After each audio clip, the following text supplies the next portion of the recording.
கருப்பு படம் வந்து நார்த்தில் மும்பை புனேல ரிலீஸ் ஆகிடுச்சு உங்களுக்கு. ஆமாம். அது பார்த்து எல்லாமே இந்த ஸ்டேட்டஸ்லாம் போடுறவங்களாம் பார்த்தோன்னா ஷாக் இங்கே இருக்கிற பார்த்துட்டு கருப்பு வாங்கி ரிலீஸ் ஆகிடுச்சோன்னா இந்த தகவல் அவர்களுக்கு தெரியல, லேட்டாக போகுது. ஃபஸ்ட் ஹாஃப் வரைக்கும் ஓடிட்டு ஃபஸ்ட் ஹாஃப் ஆஃப் பண்ணிட்டாங்க. அதுக்கப்புறம் எல்லாத்தையும் வெளில அனுப்பிச்சிட்டாங்க, படம் ஓடல. 2 மினிட்ஸ்க்கு மேலே வரக்கூடிய ஒரு ட்ரெய்லரில் வந்து பார்த்தோம்னா 1 மினிட்டுக்கு சூர்யாவே வரல. ட்ரெய்லர் ஓப்பனிங்கே கிடையாது. ஆர்ஜே பாலாஜி தான் வர்றாரு. டிஸ்ட்ரிபியூட்டர்லாம் கொஞ்சம் பயப்பட ஆரம்பிப்பான். ட்ரெய்லரில் போகிற ஆர்ஜே பாலாஜி தான் வர்றாரு, சூர்யாவுக்காரமே. கங்குவாக்கெல்லாம் மிகப்பெரிய தோல்வி காரணமே வந்து இவங்களுடைய பேச்சு தான். ப்ரொமோஷனெல்லாம் பேசுகிறது கொஞ்சம் நஞ்சம் கிடையாது. அப்போ அவங்க வந்து ஒரு எதிர்பார்ப்போட உள்ளே வரும்போது அது இல்லை. நான் எப்போவுமே நீங்கள் பணம் கொடுத்துற வந்து விட்டுருவாங்க. சரி இப்போது எங்கே இருந்தாலும் படம் ரிலீஸ் ஒன்று வருவேல அப்போ வச்சுக்கலாம் அப்படிங்கிற மாதிரி தான் அவங்களுடைய தாட்ஸ் இருக்குது. அதான் அது நிஜம். ஏன்னா நீங்கள் வட்டிக்கு வாங்கிங்க அவங்க இடத்துல வாங்கி தருவாங்க. அப்படிங்கும்போது நீங்கள் அசால்ட்டாக எடுத்துகிட்டு போகிறது வந்து அது சரியாக ஏற்றுக்கொள்ள முடியாத விஷயம். காஃபி கடை நேயர்களுக்கு வணக்கம். இன்று நம்மோடு இணைந்திருப்பவர் மூத்த பத்திரிகையாளர் திரு வெங்கடேஷ் அவர்கள். வணக்கம் சார். வணக்கம் சார். கருப்பு படம் சூர்யாவுக்கு ரொம்ப நாளைக்கு அப்புறம் ஒரு தேட்ரிக்கல் ஹிட் வரும்னு எல்லாம் எதிர்பார்த்துக்கிட்டு இருந்தோம். சொன்ன டைமில் படம் ரிலீஸ் ஆகுங்கிற மாதிரியான விஷயங்கள் தான் படக்குழு சைட்லேருந்து வந்துச்சு. திடீர்னு பார்த்தீங்கன்னா காலை காட்சிகள் ரத்து, சிறப்பு காட்சிகள் ரத்துன்னு சொல்லிட்டு தொடர்ச்சியாக நியூஸ் வந்துகிட்டு இருக்கு. என்னதான் சார் பிரச்சனை? இந்த சில தலைப்புகள்லாம் பார்த்தோம்னா ரொம்ப சென்டிமெண்டான தலைப்புகள். அதுக்குன்னு சில சடங்குகள் பண்ணால் சிறப்பாக இருக்குன்ற ஒரு விஷயம் பேசப்படும். கருப்பு அப்படிங்கிற ஒரு பேர் வச்சுருக்கே கருப்பண்ண சுவாமி. அதற்கு வேண்டிய விஷயங்கள் ஏதாவது பண்ணாங்களா, பூஜை கீஜை பண்ணாங்களான்னு எனக்கு ஒன்றும் தெரியல. ஏன் சொல்ல வரேன்னா, போன வருஷமே ரிலீஸ் ஆக வேண்டிய படம் அது 3 முறை மிஸ் ஆச்சு. இந்த தடவை பார்த்தீங்கன்னா ஜனவரி கூட ரிலீஸ் ஆக வேண்டிய இருந்தது, அதுவும் ஆகலை. ஏப்ரல் 14 கன்ஃபார்ம்னாங்க, அதுவும் ஆகலை. கடைசியில் மே 14 அப்படி மாதிரி வந்துச்சு. நேற்று வரைக்குமே பார்த்தா சூர்யா அவர்கள் ஒரு ட்வீட் போட்டாங்க, ஆர்ஜே பாலாஜி ட்வீட் போட்டாங்க, இன்றைக்கி படம் ரிலீஸ் ஆகுதுன்னு. ஸோ காலை 9 மணி காட்சி FDFS எல்லாம் பார்க்கலான்ட்டு அவங்களுடைய ஃபேன்ஸ் எல்லாமே பல பக்கத்தில் 30-40 கிலோமீட்டர்லேருந்து இந்த சென்னை சிட்டிக்குள்ள வந்துட்டாங்க. ஆனால் சூர்யா பார்க்கணும்னு ஒரு தகவல் வேறு வந்தது. அப்போ சென்னையில் பார்த்தா அது ஒரு நல்ல ஒரு த்ரில்லிங்காக நல்லா செலிப்ரேட் பண்ணலாம் அப்படிங்கிற அளவுக்கு அவங்களுடைய கற்பனையில் வந்து இறங்கிட்டாங்க. பார்த்தா 8 காட்சி 9 மணி ஆச்சு. 8 ரிசல்ட் வந்துருச்சு. படம் காலை காட்சி கிடையாது. நிறைய அதிருப்தி ஆச்சு எல்லாருக்குமே. ரோஹிணி தியேட்டர்லாம் மிகப்பெரிய ரசிகர்கள் வந்து கூடதே சேர்த்துட்டாங்க வேறு. ஏன்னா சூர்யா அவருடைய தொடர்ந்து சில படங்கள் வந்து மிகப்பெரிய அளவில் சக்ஸஸ் ஆகலை.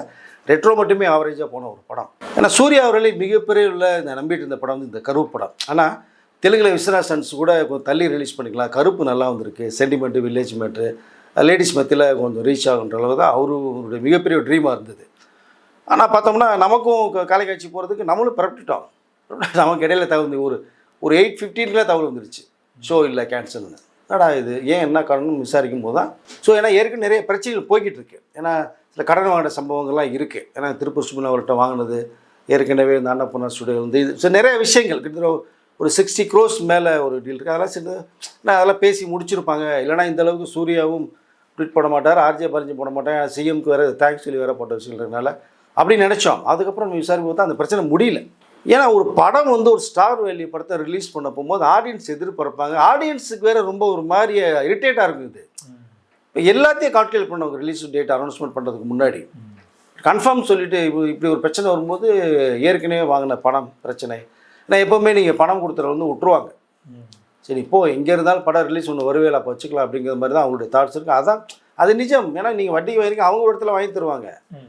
அப்படிங்கும்போது நீங்கள் அசால்ட்டாக எடுத்துகிட்டு போகிறது வந்து அது சரியாக ஏற்றுக்கொள்ள முடியாத விஷயம். அது இவர்கள் எல்லாமே கூப்பிட்டு உட்கார வச்சு சூர்யாவையோ எல்லாத்தையுமே பேசி இது இந்த மாதிரி இருக்குன்னு சொல்லுறத விட பிரச்சனை இல்லை. பட் ட்ரெயின் விட்டதுக்கப்புறம் ஒரு கன்ஃபார்ம் ஆச்சு வேறு. அப்புறம் டேட் சொன்னதுக்கப்புறம் இன்னும் பிரச்சனை இல்லை, சரி ரிலீஸ் ஆகிடலாம். பட் அது பிரச்சனை போகல. இப்போ நம்ம பேசிகிட்டு இருக்க வரைக்கும் கூட அந்த பிரச்சனை ஓடிட்டு இருக்க மாதிரி ஒரு தகவல் வருது. ஆனாலும் இன்று மாலை காட்சி ரிலீஸ் ஆகிற ஒரு வாய்ப்பு இருக்குங்கிற ஒரு விஷயம் பேசப்பட்டு இது ஒரு பக்கம். ஆனால் நாளைக்கு காலையில் எப்படி படம் ரிலீஸ் ஆகிறது வாய்ப்புகள் நிறைய இருக்குது. ஒருவேளை இன்றைக்கி ஈவினிங் ரிலீஸ் ஆகலைன்னா நாளைக்கு மார்னிங் ரிலீஸ் ஆகிறதுக்கு நிறைய சான்சஸ் இருக்குது. சரி, இப்போ வந்து பார்த்தீங்கன்னா சூர்யா படங்களுக்கு தொடர்ச்சியாக இந்த மாதிரியான பிரச்சனைகள் வந்துக்கிட்டே இருக்குது. கங்குவா பட டைமிங்கில் பார்த்தீங்கன்னா அந்த படத்துக்கு வந்த எதிர்மறை விமர்சனங்கள் பயங்கரமாக அந்த படத்தை ஓட விடாமல் பண்ணி ஒரு இடத்துக்கு வந்து நின்றுச்சு. அதுக்கப்புறம் பார்த்தீங்கன்னா வா வாத்தியாரே படம் அதுவுமே 4-5 டேட்ஸ் வந்து தள்ளி போயிட்டே இருக்குது. தொடர்ச்சியாக சூர்யா அவர்கள் வந்து அவங்க ரிலேட்டிவ்ஸ் கூடயே படம் பண்ணிக்கிட்டு இருக்காரு. அதனால அந்த தயாரிப்பாளர்களுக்குலாம் கொஞ்சம் நெருக்கடி இருக்கு. வெளியில வந்து பண்ணியிருந்தாருன்னா இவ்வளவு பெரிய சிக்கல்ல போய் சூர்யா சிக்கி இருக்க மாட்டாருங்கிற விஷயம்லாம் சொல்றாங்கல்ல, இது அப்படி பார்க்கல? அது உண்மைதான். நீ சுற்றி அவங்க ரிலேஷனுக்கே படம் பண்ணிட்டு இருக்கிறது வந்து அது வந்து ஏற்றுக்கொள்ள முடியாத விஷயம். மற்ற தயாரிப்பாளர்கள் நீங்கள் கிடையாது. அதை கொஞ்சம் பார்க்கணும். ஒரு படம் வருஷத்துக்கு ஒன்று பண்ணுங்க, தப்பு கிடையாது. இன்னும் 2 படம் பண்ணால் வெளிப்பிடிச்சு பண்ணுறது தான் நியாயம். நீங்கள் சொன்னீங்க கங்குவா படம் ஏன் பெரிய விமர்சனத்துக்குள்ளாச்சுன்னு. நீங்கள் ஒரு படம் எடுத்தீங்கன்னா அந்த படம் வந்து மக்கள்கிட்ட நீங்கள் கொடுத்துருங்க, அவங்க வெற்றியாக தொழில் நிர்ணயிப்பாங்க. அதுக்கு முன்னாடி நீங்கள் ஆஹா ஓ இது அப்படி இது இப்படி அப்படிங்கிற அளவுக்குலாம் நீங்கள் பேசும்போது அவங்களுடைய எதிர்பார்ப்புகள் அதிகமாக இருக்குது. கங்குவாவுக்கெல்லாம் மிகப்பெரிய தோல்வி காரணமே வந்து இவங்களுடைய பேச்சு தான். ப்ரொமோஷனெல்லாம் பேசுகிறது கொஞ்சம் நஞ்சம் கிடையாது. அப்போ அவங்க வந்து ஒரு எதிர்பார்ப்போட உள்ளே வரும்போது அது இல்லைங்கும் போது சப்புன்னு ஆயிடுச்சு உங்களுக்கு. அதை படம் மிகப்பெரிய ஃப்ளாப்பு. இதில் கூட அப்படி தான் ஆர்ஜே பாலாஜி வந்து இனிமேல் கற்பனை சுவாமிக்குன்னா இந்த பாடல் தான், இனிமேல் கற்பனை சுவாமினாலும் இந்த பாட்டு தான் போடுவாங்க. அதெல்லாம் வந்து நமக்கு சிட்டியில் இருக்கிறவங்க கடந்து போயிடுவாங்க. சிட்டியை தாண்டி பிஎன்சி மக்களை ஏற்றிக்க மாட்டாங்க. கற்பனை சுவாமினா என்ன பவர் இது, விளையாட்டுத்தனமாக நீ பேசிகிட்டு இருக்க நீ அப்படிங்கிற அளவுக்குலாம் நிறைய பேச ஆரம்பிப்பாங்க. அதனால் அந்த ப்ரொமோஷனில் இந்த மாதிரி ஒரு விஷயத்தை நம்ம பண்ணும்போது வந்து தெளிவாக விஷயம் யோசித்து நீங்கள் பேசணும். படத்தை முடிச்சிட்டீங்க, இந்த டேட் படம் ரிலீஸ் பண்ண போகிறேன், மக்கள் சிக்கல் எல்லாத்துக்குமே வரும். பட் அதெல்லாம் நீங்கள் வந்து சரி பண்ணிடணும். சரி பண்ணி ஆர்டிஸ்ட்டை கொண்டு ரீச் பண்ணிடணும், கொடுத்துடணும். அவங்க படம் பார்த்துட்டு அவங்க ஒரு வெற்றி தோல்வியை சொல்லிவிடுவாங்க. பட் இங்கே நடந்தது வந்து ஏருக்கு மாறாவே இருந்தது. நிறைய பிரச்சனைகளை வச்சுக்கிட்டு கடைசி நேரத்தில் வந்து சூர்யாவுக்கு தான் அது மிகப்பெரிய டென்ஷன். ஏன்னா 2-3 படங்களுக்கு சூர்யா அவரோட பணத்தை விட்டு கொடுத்து கமிட்மெண்ட் எல்லாம் சரி பண்ணியிருக்காருங்கிற விஷயங்கள்லாம் வருது. தொடர்ச்சியாக சூர்யாவுக்கு மட்டும்தான் இந்த மாதிரி நடக்குதுங்கிற போது சூர்யா இந்த மாதிரியான விஷயங்கள்லாம் ஒரு டைம் யோசிச்சு பார்க்கணும்ல. இல்லை பார்க்கணும், ஏன் பார்க்க மாட்டேங்கிறாங்கிறத அவர்கிட்ட தான் நம்ம கேட்கணும். ஓகே, நீங்கள் அதாவது எல்லா ஹீரோக்களுமே சில சிரமங்களை ப்ரொடியூசர் கடைசி நேரத்தில் போஸ்ட் ப்ரொடக்ஷன் ரிலீஸ் அப்போ சில சிக்கல்கள் வரும். அதை சொன்னாங்கன்னா சில ஹீரோக்கள் ஓகே பரவாயில்ல நீங்கள் அடுத்த படம் கொடுங்கன்ட்டு போயிடுவாங்க. பட் சில ஹீரோக்கள் இல்லை அதெல்லாம் முடியாது, நான் வச்சாதான் நான் வந்து என்ஓசி தருவேன்றோம், இல்லைனா அதில் ஒரு சின்ன சிக்கலை உருவாக்கிடுவாங்க. பட் இதை வந்து சூர்யா அவர்கள் வந்து அவர் வந்து கடந்து போயிடக்கூடாது உங்களுக்கு அதை. ஏன்னா இப்போ வந்து சூர்யா இமேஜ் தான் ஸ்பாயில் ஆகும். படம் ரிலீஸ் பண்ணோன்னா அவர் என்ன சொல்லுவார், ட்ரீம் அரியர்ஸு இங்கே வாங்கினேன் செஞ்சேன் கடைசி நேரத்தில் கொடுக்க முடியல, செலவு அதிகமாகிடுச்சு அப்படின்னு ஈஸியாக போயிட்டாங்க அப்படின்னா படம் ரிலீஸ் ஆகலைன்னா யாருக்கு டேமேஜ் ஆகும்? அது சூர்யாவுக்கு மட்டும்தான். நீங்கள் சொன்னது மாதிரி வாவாதியார் படத்துக்கு கார்த்திக்கு ப்ராப்ளம் வந்துச்சு. ஒரு டைரக்டர் வந்து கரெக்டாக கொண்டு போகணும், அந்த டைரக்டர் வந்து கரெக்டாக கொண்டு போக முடியல, அவனால் நிறைய டேட்ஸ் வேஸ்ட் பண்ணார், செலவு அதிகப்படுத்தி விட்டாங்க. அதனால் யானவேல் வந்து அங்கே போய் கடன் வாங்கிடும் இங்கே பண்ணும்போது வாவாதியார் படம் மாட்டுச்சு. இல்லை ஒரு டிசம்பர் 12 ரிலீஸ் ஆக வேண்டிய படம் அது பண்ண முடியல. அதனால் இவங்களுக்குள்ள பிரச்சனை வந்துக்கிட்டே இருக்குது. இதுக்கு ஒரு தீர்வு தான் என்ன? நீ வெளியே இயக்குநர்கள்லாம் பார்த்தீங்கன்னா சூர்யாவும் கார்த்திக் மீட் பண்ணுறதுக்கு அப்படி துடிக்கிறாங்க, ஆனால் மீட் பண்ணவே முடியல. நல்ல கதையில் வச்சுட்ருக்காங்க, அவரை பண்ணுறதுக்கு தயாரிப்பாளர்கள் இருக்காங்க. இது ஏன் மற்றவங்களே பண்ண மாட்டேங்கிறீங்க அப்படிங்கிறது தெரியல. எல்லா சோர்ஸஸ் இன்க்குமே நமக்கு மட்டுமே வேணுங்கிற அளவுக்கு ஒரு டார்கெட் பண்ணி வச்சு ட்ராவல் பண்ணுறாங்கல்ல, ஒன்றும் புரிஞ்சிக்க முடியல. ஏன்னா நாளை யோசிக்க வேண்டியது இருக்குல்ல நம்ம அதை. ஸோ அதனால் இது வந்து சூர்யா அது நீங்கள் சொன்ன மாதிரி யோசிக்கணும், தெளிவான ஒரு முடிவு எடுக்கணும். பட் பார்க்கலாம், இந்த படம் இன்று மாலை வர மாதிரி ஒரு தகவல் பேசப்பட்டுருக்கு. ஆனால் இது வரைக்கும் ஒரு விஷயம் வரலை. நாளைக்கு ரிலீஸ் ஆகிறதுக்கு வாய்ப்புகள் நிறையா இருக்குது அப்படின்னு தான் நினைக்கிறேன் சார். அப்புறம் என்னன்னா சார், இதில் இன்னொருத்தர் மாட்டிக்கிட்டு இருக்காரு, 3 வருஷமாக மாட்டிக்கிட்டு இருக்காரு, ஆர்ஜே பாலாஜி. ஏன்னா இதுக்கு முன்னாடி அவர் பண்ண படங்கள்லாம் ஒன்று அவரை வச்சு டைரக்ட் பண்ணியிருக்காரு, இல்லைன்னா வந்து அந்த படத்தோட பட்ஜெட் ரொம்ப கம்மியாக இருக்கும். ஒரு பெரிய ஹீரோவுக்கு ஒரு படம் பண்ணுறாரு, 3 வருஷம் கமெண்ட்ரி பண்ணல, வெளியில் எந்த ஒரு பர்சனல் ஒர்க்கும் பார்க்கல, முழுக்க கருப்பு மட்டும்தான் என் மைண்டில் இருந்துச்சுன்னு சொல்லிட்டு எல்லா இன்டர்வியூலையும் சொல்லியிருக்காரு. நீங்கள் மனுஷன் அழுதுட்டாரா சார்? இல்லை அது வரும் இல்லைங்க, படம் ரிலீஸ் ஆகி எத்தனை டேட் மிஸ் ஆகும்போது அவருக்கு ஒரு மன அழுத்தம் இருக்கும் இல்லையா, அது இதை தாங்க முடியாமல் கொஞ்சம் பிளாஸ்ட் ஆகிடுச்சின்னு நினைக்கிறேன் நான் இதை. பட் இன்றைக்கி எப்படி ரிலீஸ் ஆன அவர் தான் ட்வீட் போட்டார், சிஎம்குள்ளே தேங்க்ஸ் சொல்லியிருந்தார், ஓவிய காட்சி இருக்குன்னு. அது இல்லைங்கும் போது ஏன்னா கடுமையான உழைப்பு அதில் போட்டிருக்கார். இந்த கதை வந்து விஜய் அவர்களுக்கும் சொல்லப்பட்ட ஒரு கதை வேறு. கண்டிப்பாக. அப்போ சூர்யாங்கிற ஒரு மாஸ் ஹீரோ கிடைக்கும் போது விஜய் கிடைச்சிருந்ததுன்னா இன்னும் மாஸாக இருந்திருக்கும். பட் அவர் வந்து ஷெட்யூலுக்கு போன அரசியல் அது இதுன்னு போனதுனால பண்ண முடியல.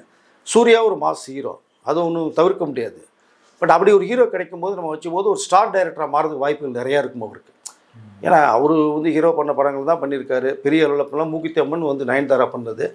ஸோ அதில் இந்த படம் ரொம்ப எதிர்பார்த்துட்டு இருந்த ஒரு படம். இதனால தான் அடுத்த படத்து கமிட்மெண்ட்டில் அவர் போக முடியல அவரால். இது ரிலீஸ் ஆகி பெரிய ரேஞ்ச் வந்துன்னா ஒரு ஸ்டார் வேல்யூ ஒரு கிடைக்கும் அவருக்கு.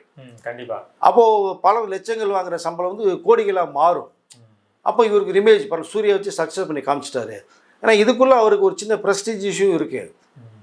ஏன்னா நயன்தாரா நடிக்கணும்னு சொல்லி அதை பண்ண முடியாமல், வேற ஒரு பேனர் பண்ண முடியாமல், இந்த கதையை வச்சுட்டு நிறைய இடங்கள் சுற்ற ஆரம்பிச்சிட்டார்.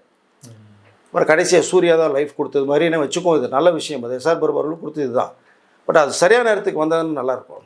ஓகே. ரெண்டாவது வேறு அதில் படத்தில் வேறு வில்லனை வேறு பண்ணியிருக்காரு அவர், அந்த எக்ஸ்பெக்டேஷன் வேறு அதிகமாக இருக்கும். சூர்யாவுக்கு வில்லன் வந்து ஆர்ஜே பாலாஜினா அது மாதிரி காமெடி ஆயிடுச்சு. நான் என்ன சொல்கிறேன், நீங்கள் வில்லனாக பண்ணுறது ஒரு நடிகர் நீங்கள் ப்ரூவ் பண்ணியிருப்பீங்க வேறு விஷயம். ஆனால் அந்த ஹீரோவுக்கு வெயிட்டான ஒரு வில்லன் இருந்தால் தான் நீங்கள் இந்த ட்ராவல் கரெக்டாக இருக்கும். இன்னொன்று சார், சூர்யா படத்துக்கு இதுவரை அவர் வந்து சிங்கத்துக்கு அப்புறம் சிங்கம் 2க்கு அப்புறம் பெரிய ஒரு தேட்டர்கள் ஹிட் இன்ன வரையும் அவர் கொடுக்கலைங்கிற போது இந்த ட்ரைலர் அதெல்லாம் ஃபுல்ஃபில் பண்ணுங்கிற மாதிரியான ஒரு எதிர்பார்ப்பு ஒரு காமன் ஆடியன்ஸ் மத்தியிலே இருந்துச்சுங்கிற போது இந்த மாதிரியான ரிலீஸ் ஆகுறது வந்து இந்த பிரச்சனை வீர தீர சூரனுக்கு நடந்தது. கடைசியில் 6 மணிக்கு அந்த படம் ரிலீஸ் ஆனிச்சு. அதுவே அந்த படத்தோட பாக்ஸ் ஆஃபீஸ் கலெக்ஷனை பெருசாக பாதிச்சிச்சு. எல்லாருமே அவுட் போங்கப்பா அந்த படத்தை நான் பார்க்கவே விரும்பலைங்கிற மாதிரியான ஒரு சூழல் பண்ணிட்டாங்க. அந்த மாதிரியான சூழல் கருப்புக்கு எதுவும் உருவாயிருமோ சார்? இல்லை, அந்த படம் நல்ல படங்க. வீரதீர சூரன் வந்து விக்ரம் படத்தில் பண்ணது ரொம்ப அருமையான படம். அது நீங்கள் இந்த மாதிரி சில பிரச்சனைகள் வரும்போது வந்தோன்னா மற்றவங்களுடைய இந்த மைண்ட் செட் ஆஃப் ஆயிடும். ஸோ அந்த படம் பெரிய அளவு வந்து எதிர்பார்த்த அளவு போகலை. ஷோ காலையில் மதியானம் எல்லாமே கேன்சல் பண்ணாங்க. அந்த பிரச்சனையெல்லாம் ஓடி போய் ஈவினிங் ஷோ தான் பண்ணாங்க. ஸோ கருப்புக்கும் அப்படி ஒரு பேச்சு போயிட்டுருக்கு. ஸோ நல்லபடியாக முடிஞ்சதுன்னா ஒரு 6:30 7 o'clock ரிலீஸ் ஆன வாய்ப்புகள் இருக்குது. ஆனால் இன்னும் வந்து இது தகவல் வரலை, இன்றைக்கி வருமாங்கிற அளவுக்கு இன்னும் வரலை. ஆர்ஜே பாலாஜி ரொம்ப ஃபீல் பண்ணி போட்டது தான் அது. பட் நிறைய படங்களுக்கு இந்த மாதிரி நெருக்கடிகள் வந்து வருது. இப்போ எல்ஐகே படம் கூட பார்த்தீங்கன்னா அதுவும் மனசு ரிலீஸ் ஆக வேண்டிய படம். அதுவும் கடந்து போய் அவங்க ப்ரொடியூசருக்குள்ளேயே சில பிரச்சனைகள் வந்து அதை டேர்ம்ஸ் பேசி ஒரு வழியாக ரிலீஸ் பண்ணது பார்த்தோம்னா மைண்ட் செட் எல்லாம் ஆஃப் ஆயிடுச்சு. பிரதீபரங்கிறதுக்கு 3 ஹேட்ரிக் கொடுத்தாரு. இந்த படம் மிகப்பெரிய தோல்வி கொடுத்துட்டாரு. அதனால் நீங்கள் வந்து ஒரு பிளானிங் பண்ணி கரெக்டான ஒரு டேட்டில் இப்போ தான் அதுக்குள்ளே 1000 பிரச்சனை இருக்கும், மறுப்பதற்கு இல்லை. யாரும் பாக்கெட்டில் வந்து 100 வீடியோ வச்சுட்டு படம் பண்ண மாட்டாங்க, வாங்கி தான் பண்ணுவாங்க. அப்போ எல்லா பிரச்சனையும் நீங்கள் சால்வ் பண்ணிவிட்டு நீங்கள் கரெக்டாக ஒரு டேட் ஃபிக்ஸ் பண்ணி படம் வந்தீங்கன்னா ஆடியன்ஸ் பார்க்குறது ரெடியாக இருப்பாங்க. தொடர்ந்து ஹிட்டு கொடுக்க முடியல. நீங்கள் சொல்லி சிங்கர் 2க்கு அப்புறம் அவர் வந்து படங்கள் பெரிய அளவில் போக முடியல. அவரும் எவ்வளோ ட்ரை பண்ணுறாரு. இப்போ வந்து ஜெய் பீமும் சூரியனை போட்டு ஓடிடி தான் ரிலீஸ் ஆகி ஹிட் ஆச்சு. கிட்டத்தட்ட ஜெய் பீம் ஸ்டைலில் தான் இந்த படம் கொஞ்சம் இருக்கிற மாதிரி சொல்லியிருக்காங்க. வேறு படம் நல்லா வந்திருக்கதா ஒரு தகவல். இல்லை, அவருக்கு ஏற்ற இந்த ஆர்டிஸ்ட் ஒரு சாய்ஸ் ஒன்று இருக்குது. இப்போ த்ரிஷா போட்டிருக்கீங்க, நல்லா பண்ணிக்கிறதா சொல்கிறாங்க. ஒரு வில்லன் அந்த கேரக்டர் ஒரு எஸ்ஜே சூர்யா மாதிரி போட்டிருந்தீங்க அப்படின்னா இன்னும் வேறு லெவலாக இருக்கும். பிஸ்னஸ் அதிகமாக போகும், எதிர்பார்ப்பு அதிகமாக இருக்கும். இப்போ இந்த ட்ரெய்லரே கூட பார்த்தீங்க அப்படின்னா கிட்டத்தட்ட 2 மினிட்ஸ்க்கு மேலே வரக்கூடிய ஒரு ட்ரெய்லரில் வந்து பார்த்தோம்னா 1 மினிட்டுக்கு சூர்யாவே வரல. ட்ரெய்லர் ஓப்பனிங்கே கிடையாது, ஆர்ஜே பாலாஜி தான் வர்றாரு.